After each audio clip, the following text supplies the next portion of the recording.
Many of us know about the pizza trucks going into the Pentagon, right?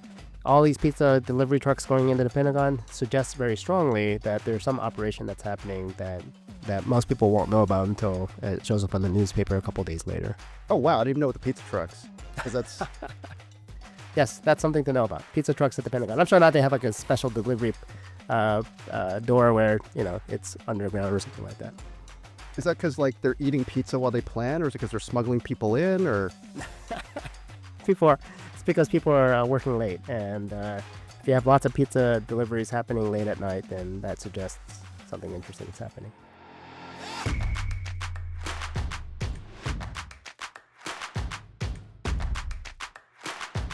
Welcome to Tools for Tech Leaders, a podcast for C-suite executives and tech decision makers. I'm Ian Tien, co-founder and CEO of Mapnos, and today I'm thrilled to be joined by Sounil Yu, an innovator in cybersecurity frameworks, AI safety advocate, and the creator of the Cyber Defense Matrix. Sounil brings 30 years of multidisciplinary experience from government, banking, and cutting-edge security startups. I'm so excited to dive in. Sounil, welcome. Thanks for having me. It's been a long while, so it's good to see you again, Ian. I love I look forward to your annual New Year's letters. If you listeners haven't had a chance to read Ian's New Year's letters, it's quite a treat. Cool, thanks. Yeah, just so for listeners, I have a spreadsheet of friends and I just keep in touch. I'm like, okay, what's the best time to keep in touch? It's actually New Year's, right? Because it's like non-religious holiday, and I could never wish everyone a mathematically correct Happy New Year. And I share it. So I used to have this. So that how it started was I had my first daughter was born, right? And I wanted to create an email address for her and then send her a note about how my life is going. And I'm like, well, what if this thing, the account gets deleted? So I started sending some friends, and now it's sending to several hundred friends. So Sounil, thanks so much for reading the letter. Yeah, because it's kind of long. Yeah. Even though it is long, but it's actually still fun reading. I think it's better than some of the perfunctory cards that we get. So yeah. Yeah, well, thank you, and it's great to see you at whether it's RSA or DC or all the different events, and really excited about the work that you're doing in AI. So your background has been in sort of Bank of America, at all these different sort of security organizations, and AI just feels like a new world, right? With sort of a whole different, we're in calls all the time about MCP and all the latest things coming out, and security is almost like the last thing that is sort of thought of. And then there's these sort of problems with trust and safety in some of these architectures, and the architectures are moving very quickly, and the sort of the safeguards and compliance things are getting even more complex. Even as you start to solve some, what are you seeing? What are you seeing as sort of these? I'd love to learn about Gnostic and the problems you're seeing, but what does it look like in June 2025 in the world of sort of security and AI? Well, you hit a component earlier, but things are fast moving in such a way that it seems like, for many people, it's really hard to catch up. And one of my tricks or hacks for keeping up is actually what you started off with in terms of my introduction, which is these mental models for how to think about the world. Because these models actually are very predictive in nature as well. They help me anticipate what's coming and how to make sense of the present, because a lot of what we're seeing just fits into similar patterns that we've seen before. There's a joke, which is history doesn't repeat itself, but it rhymes. And where it rhymes is really with these mental models. It helps us, again, see these patterns in a way that helps us make sense of the present and the near-term future, because these patterns repeat themselves in such a way that we can anticipate them and see them coming ahead. Anyway, we'll talk more about some of those patterns and some of those mental models later in the show. Yeah, and we can sort of move around a little bit. When you think about what is the latest sort of mental model that you have around sort of how to think about it. I'll give you one example. I was talking to a CIO from government, and they're like, well, it's kind of an intractable problem to review a full model. So we're approaching it like we would a human being. We're doing a background check. We're like, okay, where were you trained? What did you learn? Do you talk to anyone? Who are your friends? Do you communicate outside this? So it's interesting to say, okay, I have to test a model like I would test an artificial intelligence as I would test a human intelligence. So that's one thing I found kind of a little eye-opening. Are there other sort of models that you've kind of encountered? Yeah. And so the model that you just gave anthropomorphizes AI And there's some aspects of it which work perfectly well, but there's other aspects that won't work so well. But anyway, but using that as a model to understand, should I trust this model? And this model being essentially a black box for many. How much can I trust it? What sort of transparency can I get from it that lowers my need for trusting this model? Those are all simple questions that we should be asking of any model that we use. But that's it. Okay. Now, your question, though, is are there other mental models that are used to think about the world around AI specifically? And one that I found that works really well is what's called the DIKW pyramid, which stands for data, information, knowledge, and wisdom. So imagine this pyramid. At the bottom, you have data, then above that, you have information, then you have knowledge, and then wisdom. And what we're seeing is this progression of technologies where we are now providing knowledge tools for knowledge workers. And these knowledge tools are really helping organizations move into the knowledge age. So with that movement, we now have all these new challenges and new opportunities. But it also gives us a perspective of what are the approaches that we're taking to tackle our data problems or our information problems may no longer work for knowledge-centric problems. Okay. And that's really the key insight that you can grab out of just understanding this mental model. But it also helps us understand what to anticipate. Okay. So for example, we know the problems in data, like data security, data privacy, data quality. Well, some of those words that you put at the end of data also apply to information, information security. But what exactly is like knowledge security, or what is knowledge quality, or knowledge governance, or knowledge privacy? Okay, well let's unpack some of those. And what we'll see is it's again this predictive power that I was talking about earlier. When I first saw this many years ago, I didn't quite know what knowledge quality would be. Like, what's a knowledge quality problem? Well, in the context of large language models and hallucinations, I think it's pretty clear that a hallucination is a knowledge quality problem. Okay. Okay, so how do you fix a knowledge quality problem? Is it a data quality problem? Do you fix it at the data quality? No, that doesn't. You can have the most perfect data that you train the model with, and you're still going to have hallucinations. Okay, and so how you tackle a knowledge quality problem is going to be very different than how you tackle a data quality problem. We also can understand that there's specific deeper concerns that emerge. So for example, we all again know what data privacy is. What exactly is knowledge privacy? Or what are the harms associated with potentially violating knowledge privacy?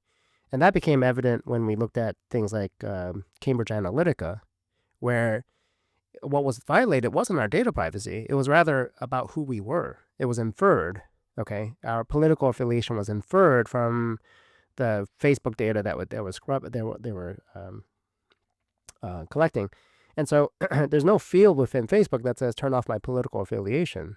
It was all inferred. So that becomes another level of concern that comes up at the knowledge level. And so the problem that we're trying to solve, that I discovered at Gnostic, was we have a knowledge security problem. And the way it manifests inside of most enterprises is oversharing. Okay. You roll out a large language model on top of your enterprise data or on top of Mattermost. Okay. And all of a sudden, things that you thought were hard to find or hidden or can be inferred becomes now available for anyone who wants to just ask for that. And that becomes potentially hazardous to the organization. It's a violation of knowledge privacy because things are that you can infer, things that you can aggregate together, all the base sum becomes much more accessible, which is extraordinarily powerful, but also potentially dangerous to many organizations as well.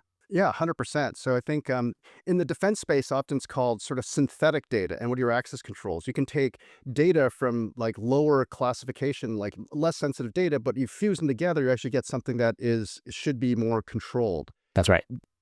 Do you see sort of examples of this or stories of things that are like they're kind of deploying the AI like, wait a minute, like this synthetic data is going to be a little dangerous? I mean, Yeah, absolutely. Yeah. So can you infer things like layoffs from legitimate access to future building space and future equipment purchases? And you can, right? You see that that's going up or down, and all of a sudden you're like, okay, I think layoffs might be coming soon because we're calling back some of these data points that correlate strongly with things like layoffs. Or you have a M&A, merger and acquisition that's about to happen, and there's certain meetings or certain people that are pulled into a special group or a special project. It's actually, well, using the military example, we all, or many of us know about the pizza trucks going into the Pentagon, right? All these pizza delivery trucks going into the Pentagon suggests very strongly that there's some operation that's happening that most people won't know about until it shows up on the newspaper a couple days later. Oh, wow, I didn't even know what the pizza trucks, because that's Yes, that's something to know about. Pizza trucks at the Pentagon. I'm sure not they have like a special delivery door where, it's underground or something like that. is that because like, they're eating pizza while they plan, or is it because 'cause they're smuggling people in, or It's because people are working late. And if you have lots of pizza deliveries happening late at night, then that suggests something interesting is happening.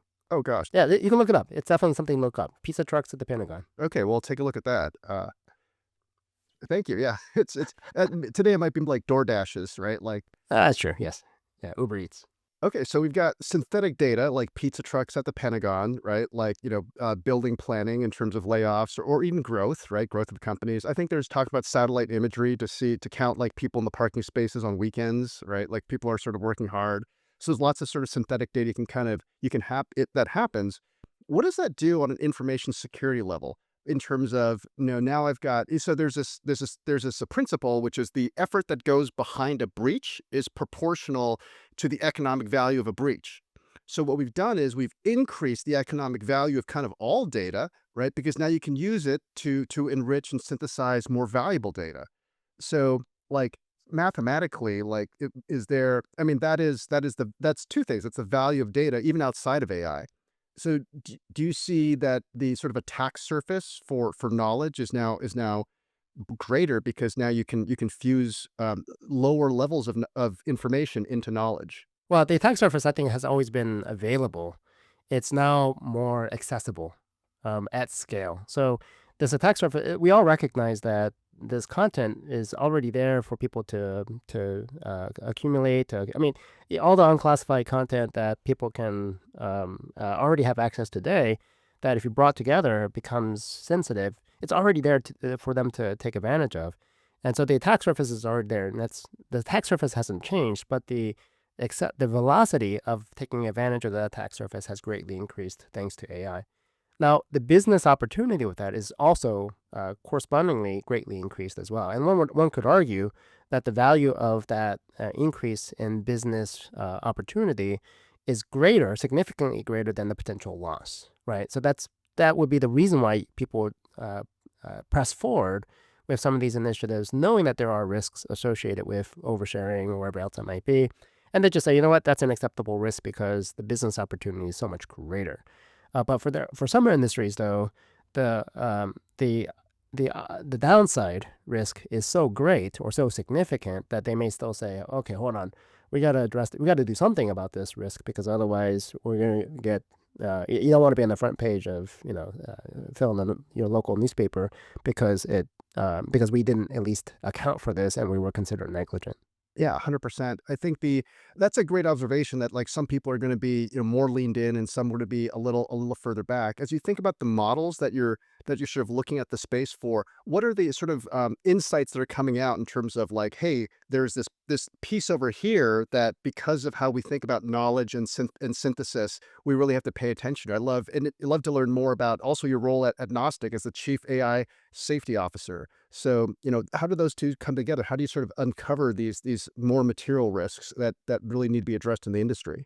Well, so the first thing is that we have to understand that not all things that are overshared is actually overshared because it's actually being shared with the right people. Okay. And so consider the DIKW pyramid for a moment again. At the very top, you have wisdom. And I would argue that that is still in the domain of humans today. And what is one of the key things that we have, or when we exercise wisdom, what we're really exercising is things like discretion, okay, and discernment. How do you know that this is correct? How do you know this knowledge is correct? But how do you also know that this is the right type of information or this type of knowledge that you're providing? How do you know that that's appropriate for one and not appropriate for another? Today, it's a one size fits all model. So if you go into ChatGPT today and ask it how to build a Molotov cocktail, it says, sorry, I can't tell you. And by the way, there's tons of bypasses and so on and so forth. But it's programmed in this notion that hey, that telling you about a Molotov cocktail is actually unsafe. Okay, And so it's a one-size-fits-all model that says, sorry, I'm not going to tell you or anybody, even if you have a legitimate need to know for it. In fact, that's actually how people bypass it. Hey, I'm doing a research study on Molotov cocktails, and I kind of want to know the history of it. Oh, could you tell me how it was manufactured back in the 1930s? Oh, yeah, here we go. Here's the answer. Because the system at that point believes you have a need to know because you're doing a research study. All right. What we're doing at Gnostic is trying to predefine that ahead of time to say, here within an organization is who has a need to know for things like salaries or things like M&A, because there is a reason for a certain, like corp dev does have a need to know for M&A. Okay. And if a large language model said, sorry, nobody has a need to know for M&A, then you're reducing the value of such tools. So what we're doing is we're giving these machines discretion, the power of discretion, by putting in need to know rules, or what I would also call knowledge segmentation. How do you segment knowledge so that it can be made available to some but not for others? And this knowledge segmentation comes with, at least in humans, it's because we have wisdom and we know how to have discretion, we know how to exercise it, and we provide it to people based on our understanding of need to know. But consider this for a moment. Whether in the military or in an organization, in a commercial organization, we haven't really written down all the need to know rules that apply. It is at the discretion of the human. Okay, but for a large language model, we actually need to write those down and tell the machine, here's the discretion that I want you to follow, and that's fundamentally what we're doing. Yep, excellent. What are some examples that you would say, okay, I'm a CISO and like, hey, I just realized I have this problem. What are some sort of use cases or examples of like, oh no, this you need to know sort of I've deployed AI and now I have this problem. Oh yeah, it happens all the time. So we found plenty of examples of this where you have a user that So what we do, just the means by which we're doing this is we go in and right on top of enterprise LLMs like Copilot or Glean or Gemini for Workspace, and we basically go through a wide range of different sensitive topics and see what is exposed to whom. Okay, and then we apply our need to know rules to say which of these are violations. So we see lots of violations. We see, for example, detailed results of clinical trials being provided to people in IT. Does someone in IT have a need to know for the detailed results of clinical trials that may undergo FDA approval? No, they don't have a need to know for that. And so that will be a violation that we would say, looks like this content is being exposed to somebody who doesn't have a need to know, and we need to now fix that. And there's a couple of different ways to fix it. One is, it's usually because things are over permissioned. You have some file that is open to everyone, and therefore the system believes that you have a need to know just because you have access to it. The other way is to actually now inform that large language model and say, hey, this person does not have a need to know for this topic. And so when this person asks for something associated with this topic or gets a result associated with that topic, just basically politely decline and say, sorry, I can't tell you because you don't have a need to know.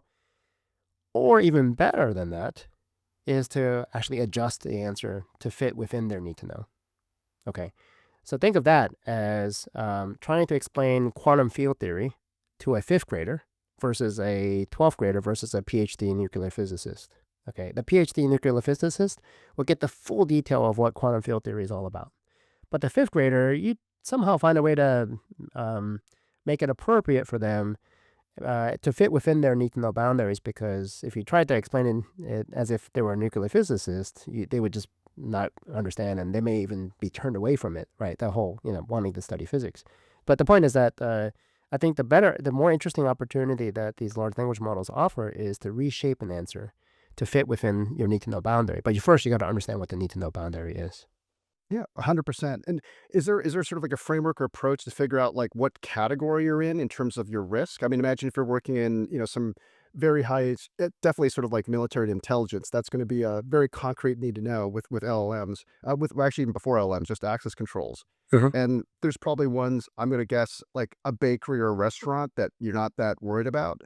How do you think about the categories of risk? Like when should you, on the sort of Maslow's hierarchy of needs, where is for a CISO, when they need to really, what are the characteristics of when they really need to pay attention and need to know? Well, I think when people are starting to roll out, as people start rolling out these AI tools, the problem becomes pretty evident, and when they need to worry about it is really ideally before they start rolling it out. But the reality is that they haven't been able to stop the rollout. They're already in the process of the business is already in the process of rolling out these tools, and now, like many other security concerns, we're just trying to catch up.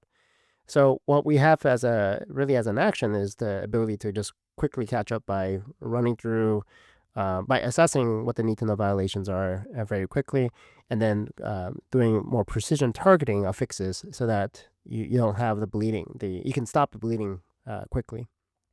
So I would say that's what many CISOs at least like about what we're doing, because it gives them the power to not just, well, the thing is that when in most security findings or vulnerabilities, these vulnerabilities, I'm going to the business and saying, "Hey, we have CVE 2025-1049, and it has to deal with this blah blah blah blah blah."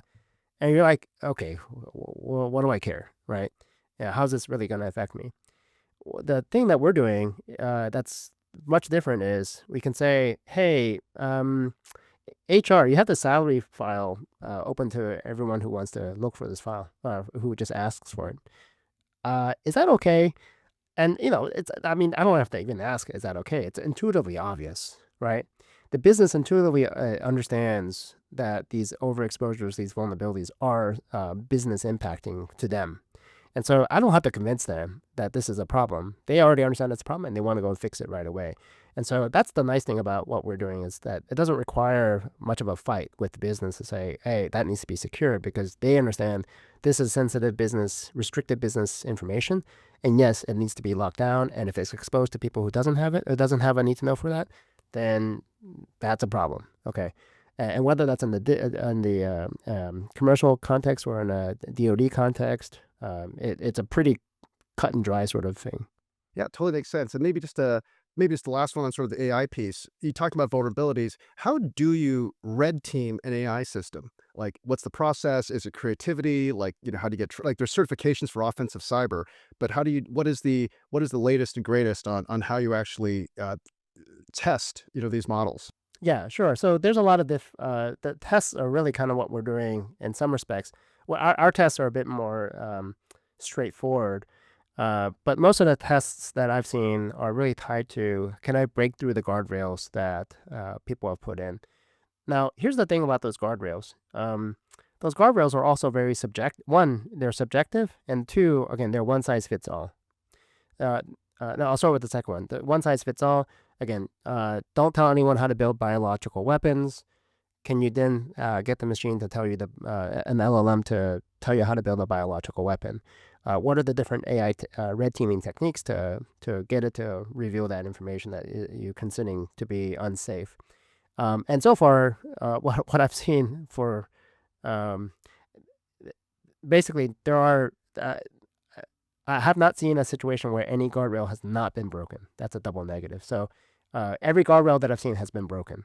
Okay, which I'm not too surprised by, but at the same time, it's a question of difficulty. And if you've ever played Gandalf, there's a Lakera has this fun game called Gandalf, which is the goal is to rise to certain levels to break the existing guardrails. And through the process, they're trying to come up with better and stronger guardrails. But the reality is that people have found a way to break through all those guardrails over and over and over again. So I'm not sure to what degree that approach is going to work. Okay, what we're doing at Gnostic is not being the guardrail, but rather being the policy that informs the guardrail. And the policy being one that is discretionary, not mandatory. The mandatory being a one size fits all, discretionary being ones that says this, it's okay for this, but not okay for them. Think of it as we're the lawmakers, but we're not the police. Okay, the police just follow the law. How good are the police in terms of catching all the criminals? Not very good. Okay, I mean, criminals get through, but they catch some of them, and many others, get away, right? So that's how I think about what the difference of what we do. Now, here's the other thing that is interesting. What is considered unsafe is, again, somewhat subjective. Like, one of the things that we're really concerned about with AI systems is bias, right? But let's be clear. If I'm a bank, I'm giving out loans. I want my AI algorithm to be biased towards those who can pay back loans, right? Duh, right? That's obvious. So every model has bias. Every use case has bias. Everything that we want has designing towards has some sort of bias. The question is which biases are generally considered not acceptable and others are acceptable. And being able to pay back a loan is acceptable. Being able to determine who can pay back a loan based on race, gender, other non other attributes that shouldn't be part of that calculation, those are considered not good, right? And so there's not a one size fits all model for that either.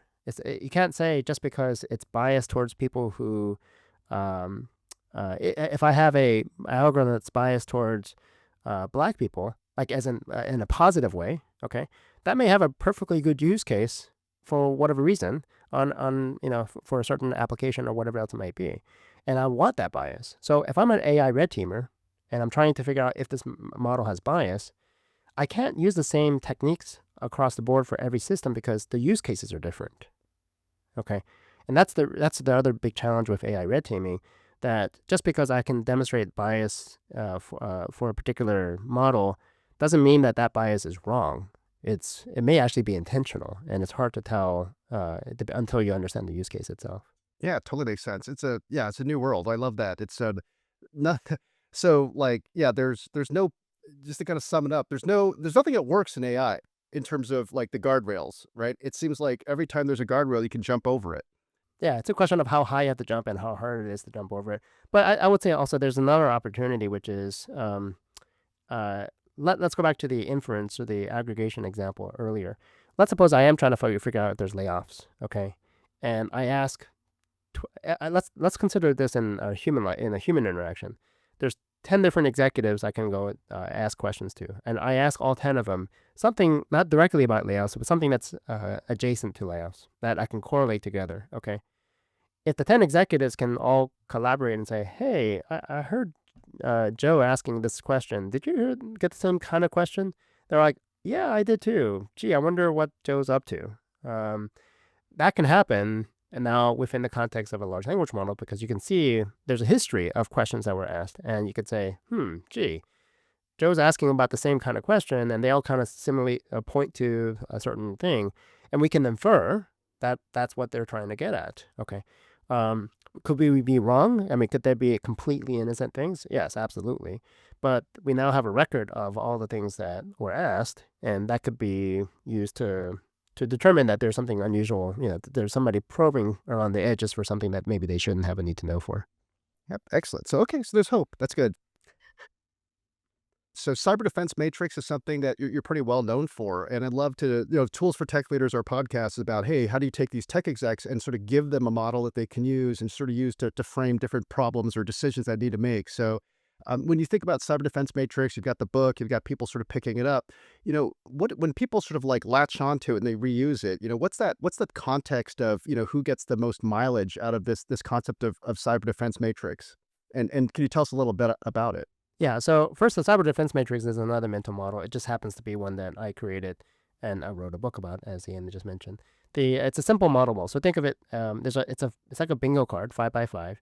There's 5 verbs and there are 5 nouns. The 5 verbs is what's called the NIST cybersecurity framework, and consists of 5 functions that we perform in security. So the functions of identify, protect, detect, respond, and recover.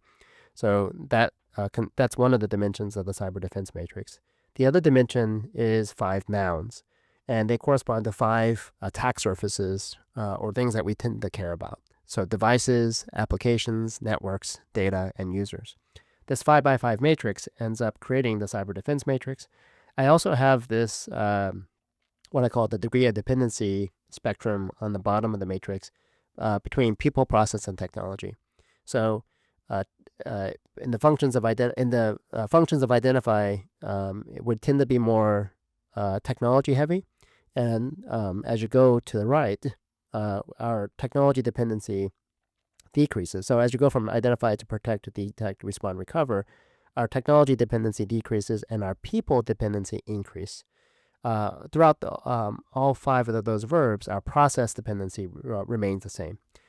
So the main thing that the matrix has allowed us to do, there are a lot of things that the matrix has allowed us to do, but there are a couple things. One is to make sure that that which is implicit is explicit. So, for example, we say the word cybersecurity, but do we mean endpoint security? Do we mean application security? Do we mean network security? Do we mean data security? Do we mean user security? And the answer is, well, all of them. Okay.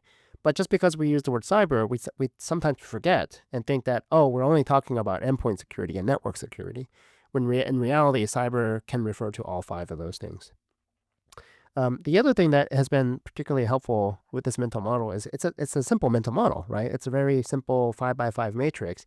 And I've seen a lot of organizations use it as a means to communicate to those who don't understand cybersecurity, just a really quick visual that says, here's where we stand in our cybersecurity program. Here's where we have gaps. Here's where we're trying to address those gaps. And it's turned out to be a really useful communications mechanism that many organizations have used to have leveraged to be able to communicate with their stakeholders, the board of directors, whomever it might be. Yep, very cool. And then what are the use cases in which they is it about influencing folks to think more about cyber to show, are there certain shapes of the cyber defense matrix that folks would pay attention to? It's like, okay, I've got, a gap in endpoint security. I've got a gap in application security. Well, so the reality is that the cyber defense matrix, I mentioned it as a bingo card. The one thing that I've actually gotten people to, unfortunately, to believe is that you have to fill every box in the bingo card, right? There's 25 boxes, 5 things that we care about, 5 things that we do, 25 boxes, and it seems like there's a imperative that you have to check every one of those boxes. And I tell people it's a bingo card, you play bingo, not blackout. Okay. And with bingo, the goal here is to optimize all that you need to be able to do to declare bingo. And if you end up checking other boxes that are not helping you declare bingo, you're actually wasting money. Okay. Now, I'm not suggesting that you can only check 5 boxes and you're done with it. The goal here is to be able to say, look, with a limited budget, you have to figure out what are the highest priority boxes to check, and recognize that you're going to not check some of these boxes, and you're going to choose to not do those deliberately because we're taking a risk managed approach, right? We're saying some of these areas are, yes, I recognize there's a concern, but our risks associated with that are minimal enough that I'm willing to take the risk to not do anything about it. Okay. And we could be wrong. Absolutely. We could be wrong and it could burn by that decision down the road. But the opportunity for one to use this matrix to have that sort of discussion with the stakeholders and say, look, again, we don't have an infinite amount of money. We're going to have to make the best bets on where we think the right controls need to be. Here are the things that we agree to. Everyone agree? Yes, we all agree. If we get burned and we make a mistake, we made a mistake, at least we did it together, right? And this was the best decision we had at the time, best decision we can make at the time. And it just allows us to codify that in a more systematic way. Again, it's just as much as we're identifying the areas that we have covered, we're also identifying those areas where we're choosing not to cover because we're making a risk managed decision. Yeah, 100%. When you think about like those different profiles of CISOs or CIOs that look at the cyber defense matrix or other tools, and there's sort of decisions they have to make, right? Like how much to invest, over investing, under investing, putting dollars where it's maybe not got the most impact. What are some patterns you've seen in like, wow, they're not thinking, like they're maybe missing an opportunity or putting something in that might not be the most efficient sort of solution? Are there sort of like patterns you recognize from maybe a CISO or CIO who's maybe not seeing the full picture? Yeah. The patterns that I see repeatedly are actually what I also call allergy patterns. Okay. So different parts of their organization have allergies. So for example, developers, you have developers inside your organization. And one of the security controls that we in security really, really love is to remove admin rights from developers. Okay. Try to remove admin rights from your developers and see how productive they are. And it turns out it just wrecks their productivity, right? Because they actually need admin rights to do their job. And you pull them away from them and all of a sudden they just can't do their work. Okay. That's what I call an allergy. And we see this pattern over and over again because, well, I mean, you have developers, I have developers, Bank of America, we had developers, and we try to remove admin rights, and they break out in allergies, and it creates a lot of business friction by removing the admin rights. Okay, and a mistake we oftentimes make is we in security insist, no, we got to remove these admin rights. It's dangerous, and no exceptions, except that we have to make an exception to these developers because that's core to their, what they do. And so this appears over and over again, but maybe might have slightly different allergies. So, for example, in Bank of America, we had high-speed trading environments, and they were allergic to firewalls, okay? Because they add latency in a high-speed trading environment, right? And so these firewalls, it's like, it's so American Pie, and it's such a core thing that we do in security, which is to put a firewall and everything. And yet we couldn't put a firewall into these high-speed trading environments because it would just basically wreck their business. Okay. So again, it's an allergy, but it's a different type of allergy than, let's say, developers. But every organization, every business unit within an organization will have different types of allergies. Some might have no allergies at all. Others may be completely allergic to everyone.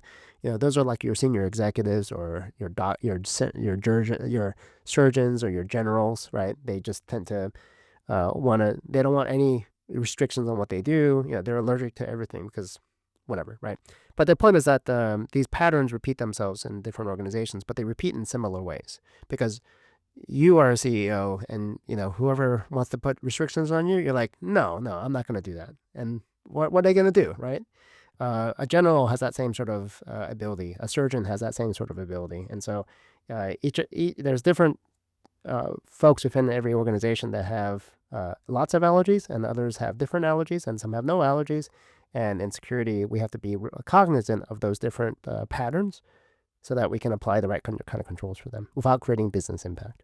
Oh, that's a super interesting analogy. So what happens if you like don't have maybe the best communication system and you're giving people allergies but don't know about it? And like there's potentially a whole bunch of people just having allergic reactions all day and productivity slows or capability doesn't work, but they haven't sort of like maybe they're not like what happens if you accidentally give people allergies? Should CISOs and CIOs be listening for it and detecting it, or is their job to really, okay, great, I win and we're more secure now?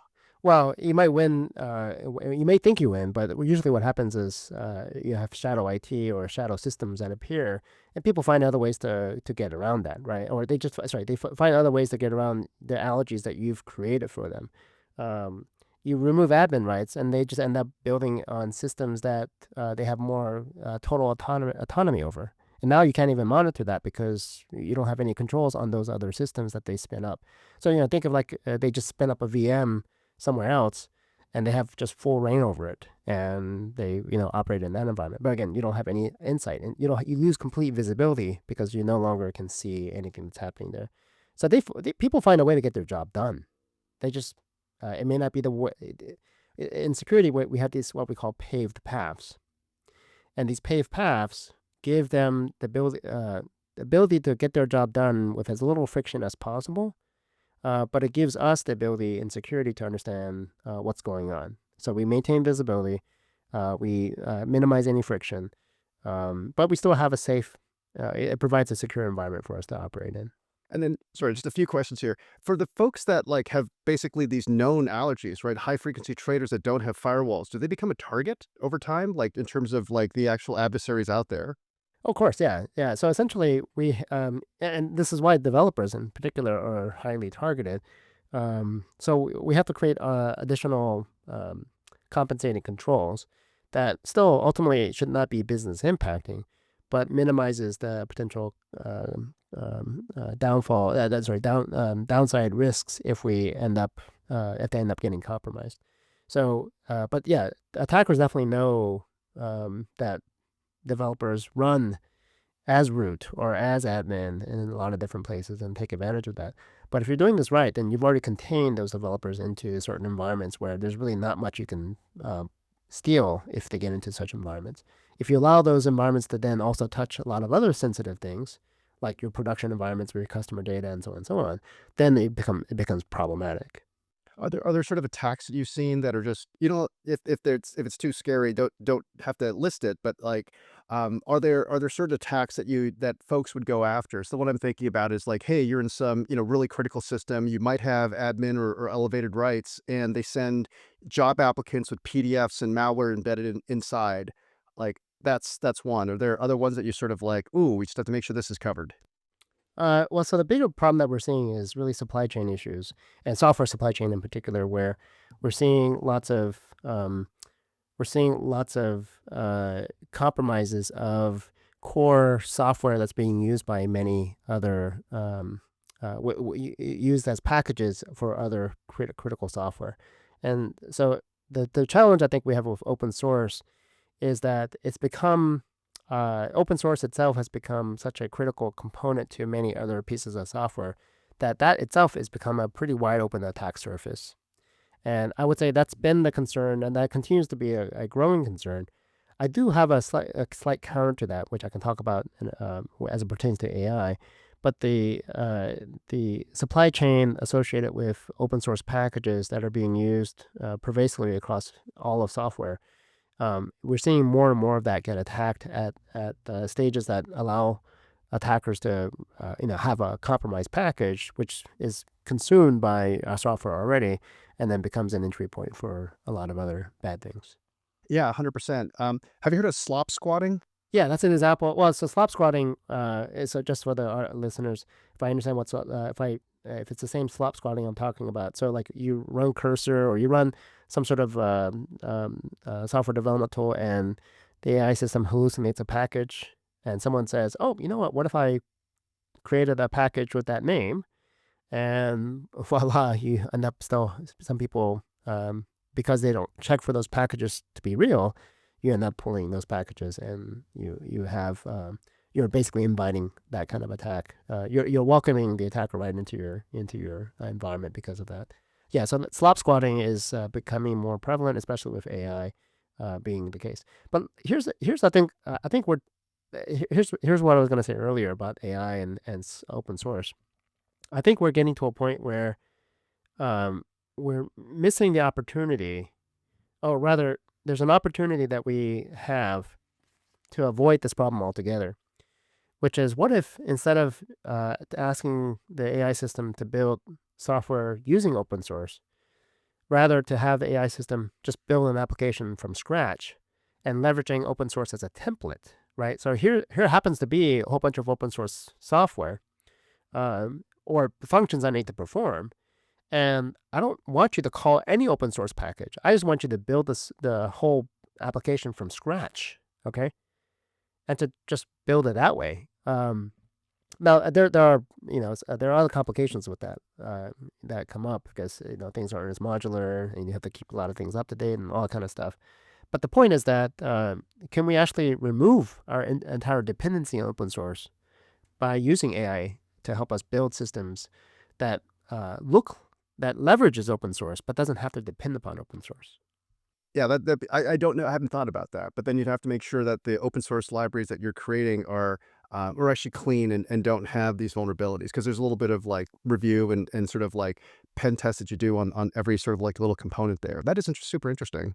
Well, so I'm not suggesting that we necessarily. So I would suggest that we would not use those open source libraries, but just again model off of open source libraries. So I would say, hey, I need to create uh, TLS. I need to handle this particular communication using TLS, and OpenSSL. The package OpenSSL is an example of how to handle this interaction. So grab only the things that are necessary out of that open source package, and recreate what I need to do to handle TLS transactions. Okay, and by doing so, one, I'm only grabbing the pieces of the pieces of code that I really need. Okay, so I don't have as much bloat. And the two, I don't care what happens to OpenSSL in the future. It's like it doesn't matter, right? Because I'm not using that package. And then three, that diversity of how I built that my application makes it really hard now for an attacker to attack me because they have to now understand exactly how my application was built. So that becomes another challenge itself. The whole point is that AI introduces the ability for us to change how we think about scale. We use open source as a way to scale software, okay? But what if AI enables us to change the dynamics of scale such that scale is actually no longer a value, but customization is, right? So AI introduces massive opportunities for extreme customization, and this extreme customization makes it much harder for attackers to attack us, but also helps us deliver against each individualized needs that we have in who we're serving. In fact, it can get down to the point of why do I need to even buy?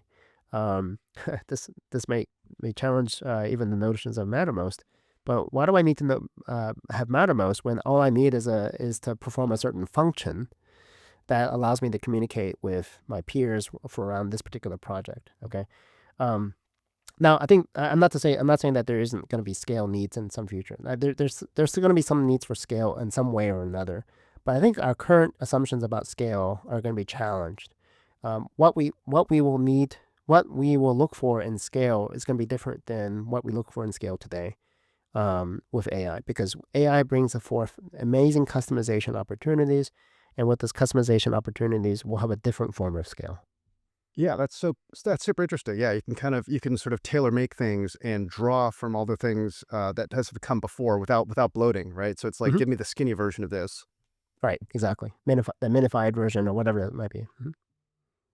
So that's I think that's one approach. Maybe just to kind of like flip it on the other side, there sort of go fast, build things. On the other side, we think about the critical infrastructure world, like power plants and utilities and energy and defense that need to be like when you think about them right now, you've got this cyber pressure coming. You actually have this other sort of third party risk happening, which is that like what happens about digital services and regulations. If am I even going to have access to them in future? So there's arguments to say, hey, be conservative on AI. Don't do that much because it's not ready. There's other ones being, no, you have to press into this because, when you think about your competitors in the world, they're all leading in, right? And you're going to have this new class of problems that parts of the world are going to be able to solve and parts aren't. So when you have to make that difficult decision of, hey, I'm critical infrastructure globally and I've got this AI landscape, how do you think about leaning in, holding back? Like how does a CISO or CIO at these enterprises think about and governments think about innovation and when to start and how to test the waters on AI. Well, I think we're at a game theory moment for a prisoner's dilemma moment for well, we're already past the prisoner's dilemma moment for AI, which is at this point in time, you have to press forward and accelerating your push towards creating better AI systems, because if you don't, then somebody else will. Okay, and for that, we're talking at the great power struggle between, let's say, U.S. and China as the main example. The country that is able to create and put to effect AGI or something, whatever that looks like or whatever that means, is going to be the next dominant player, in the global economy and military and all these other sort of things. So, again, I think we're already at the point of prisoner's dilemma where we both sides really kind of are committed towards winning that, and thus, we'll see this constant escalation, if you will. And I think we're seeing that also inside of commercial enterprises, where it is somewhat hazardous to say, you know what, we're not going to do any AI or use AI within our environment because we think it's too dangerous.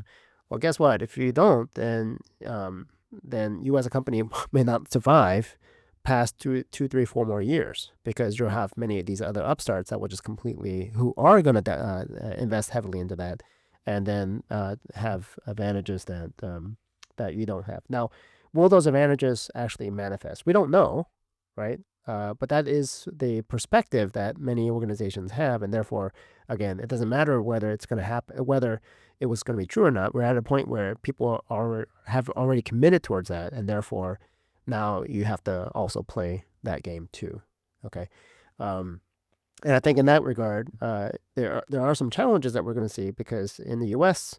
where there's very active discussions about regulation and having more safety guardrails and slowing down innovation, um, but at what potential cost within the context of the great power struggle.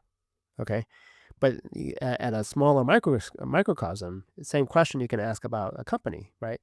You're not going to invest in AI. Well, at what cost? Is your company going to survive in 2 or 3 years because you don't use AI or you're not leveraging the tools that are available here? And I think that's that same question that happens at the macro level is happening at the micro level, and everything is basically pressing very much forward towards that sort of view. Yeah, 100%. Yes. Prisoner's Dilemma Take Two. Yes. Yeah. Absolutely. And there's a whole nother what's called Rocco's basilisk of what if you you know it's this notion that if you're helping contribute to building AI versus trying to stop it, what does the future AI look like? Or what does will the future AI punish you as a result of that? Anyway, that's an interesting thought experiment too. Yeah, I think I've seen some memes around that. Yeah, Yeah, it's the one where like the AI is like, thrown over the world and they're like, wait, you said thank you. Therefore, like I'm gonna be nice to you. It's like that's right. That's right. it's not gonna Yeah. remember. Yeah. Yeah, but we're at the point. Well, anyway, but we're at the point where things are. It's a self-predicting future, right? We're saying we have to press forward in this because if we don't, then someone else will. Okay, well that means that we have to, even if no one was planning to do so. Now we have to, and we're in a situation where things are ever escalating, and it's not clear if there's an off ramp. Oh yeah, interesting. Like you just described like a weapon system. Yes, very much so. Okay, got it. All right. That's a good frame. All right. Well, Sunil, then we get a thank you so much. There's a rapid fire round. So does that work? Sure. Okay. All right. So what is one of the most misunderstood concepts in cybersecurity? So I kind of hit upon this earlier, the checkbox thing. The 5 by 5, and you have to check every box. Not everything in cybersecurity has to be fixed. That's the main misunderstood concept. We have to make risk managed decisions, and just because you have a vulnerability doesn't mean that it has to be fixed. Yeah, I think that's an excellent one. All right. What's a security buzzword that makes you cringe? Um, Zero trust is probably one of those words that makes me cringe because yeah, it's overused, and some people think of it as a product when it's really more of a philosophy.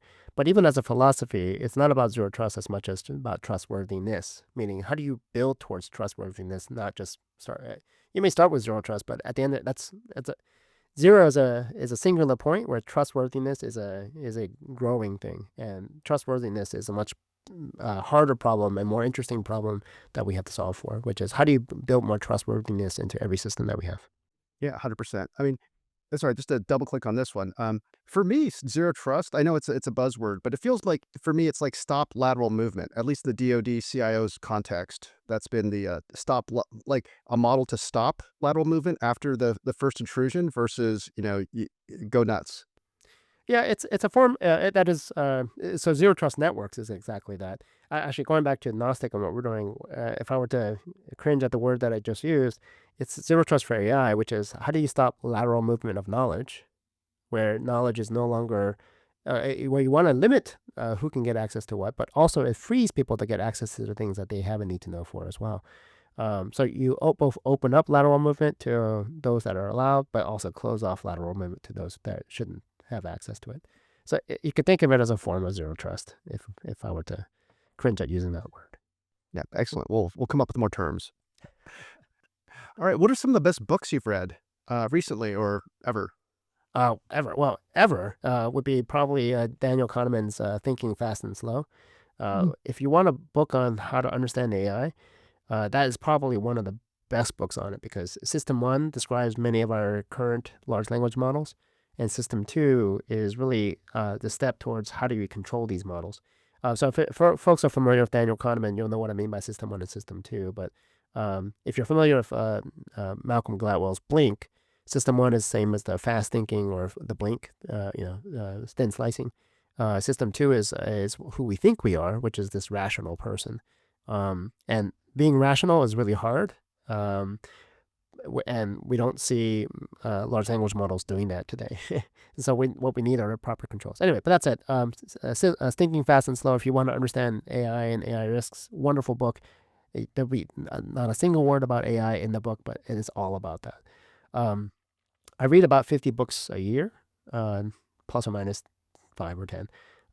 So in the past couple months, I think some of the best books I've read Challenger Sale.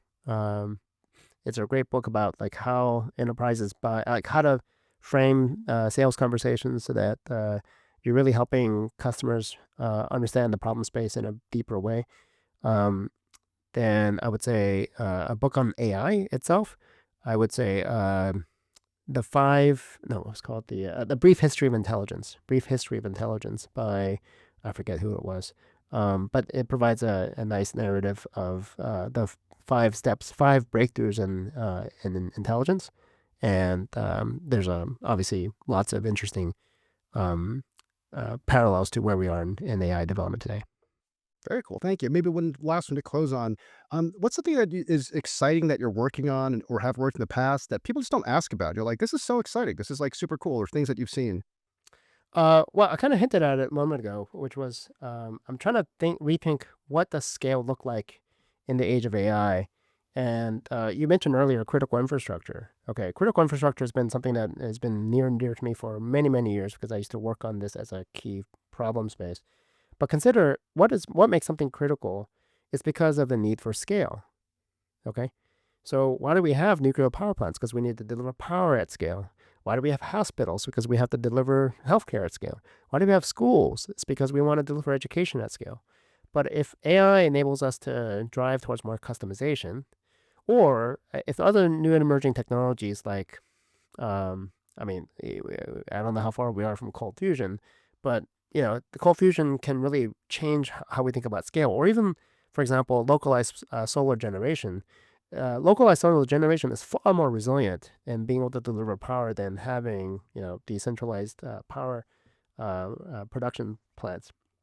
Um, but anyway, the point is that scale. I think I've been thinking through heavily about what the scale look like in the future, and do we need scale? Do our assumptions about scale are they fundamentally challenged, and how are they challenged when it comes to AI, especially when it comes to not just critical infrastructure, but let's think about even companies. Okay, so I would argue that open source software has made it easy for us to build software from 0 to 1 using open source. AI is making it easy for us to build companies from 0 to 1. Okay, but then I was thinking, well, what helps us get from 1 to N, whether it's in software or companies? And the answer was, well, to create scale, or to be able to scale that appropriately. But it made me wonder, like, why do we need that?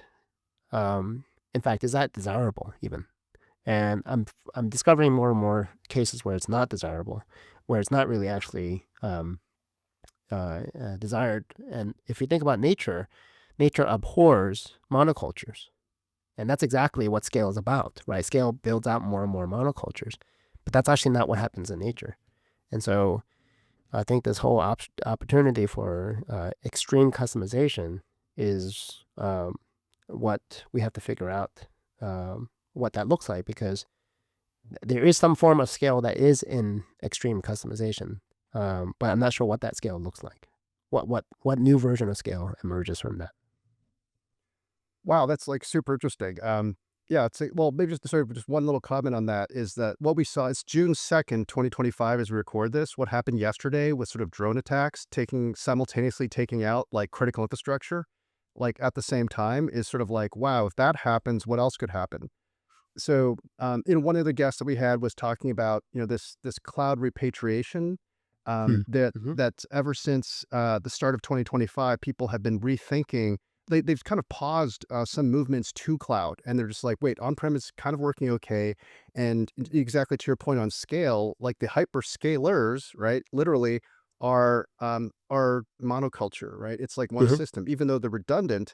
Like what we just saw is like multiple geolocations, it being sort of like, disabled. So it's like that could really change, sort of that's one of those like, um, gosh, like, do you see people modeling that out? Like, that was the other guest. It was Kindrel, right? So Chris Lovejoy, if you know her, who was wonderful.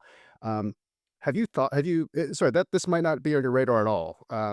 But have you thought about like that sort of dependency on hyperscalers? Because like I think 3 years ago, people were like, what's the backup plan if we have to like, reverse course in public cloud?" And people were just laughing at that. But now like it's a real thing 3 years later. Yeah, so I actually had a whole model for that too. It's called the DIE triad, and the DIE triad stood for distributed, immutable, and ephemeral. And the attributes of being distributed, immutable, and ephemeral fit cloud pretty well. But the whole notion of even having your own internal clouds that you can, there's a whole perspective of edge computing that's emerging as well, which is very much more even distributed. And the opportunity for me to run workloads across many different, parts of the world, and not having to depend upon a single cloud provider is definitely more interesting from a resiliency standpoint. The challenge that we oftentimes have to face is just refactoring our code, but now we have these systems that can help us refactor much faster. And at the end of the day, our ability to customize towards any environment, doesn't matter what environment it is, to be able to have our code be highly distributed is something that promises a lots of opportunities for even greater resiliency than what we're facing today. But there's that bigger macro movement I was mentioning, which is, are we going to get to a point where we don't even need that resiliency because the level of scale that we need is so reduced that we can deliver very customized things to each person, and that very customized thing doesn't have to be globally scaled to begin with. I don't know. It's right now it's not a, it's gone beyond a thought experiment for me, but it is something that I've been noodling over for some time. Yeah, it's super interesting. I love talking to you. I just like my mind is just always like stretched a lot. Thanks.